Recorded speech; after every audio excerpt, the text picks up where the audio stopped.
તાપી સોનગઢ પોલીસે એનડીપીએસ નો ગણનાપાત્ર કેસ શોધી ટ્રકમાંથી 85.890 કિલોગ્રામ ગાંજો ઝડપી પાડ્યો છે. પોલીસે ટ્રકનું પાયલોટિંગ કરતી કાર સાથે 3 આરોપીની ધરપકડ કરી છે.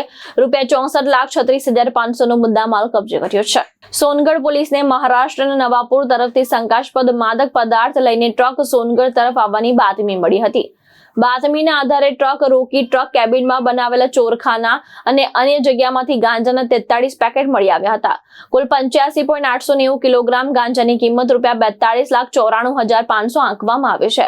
પોલીસે સોહિલ ચિરાકોદ્દીન ઉર્ફે ચિરાગભાઈ શેખ, સોએફ ઉર્ફે સોએબ ઉર્ફે નવાબ, ચિરાકોદ્દીન ઉર્ફે ચિરાગભાઈ શેખ અને જાફર ખાન જલીલ ખાન મણિયારની ધરપકડ કરી છે.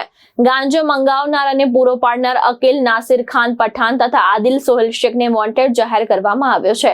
ગાંજા ઉપરાંત ટ્રક, સ્વિફ્ટ કાર, 4 મોબાઈલ અને ટ્રકમાં ભરેલો 30 ટન કોલસો મળી કુલ ₹64,36,500 નો મુદ્દામાલ કબજે કરવામાં આવ્યો છે.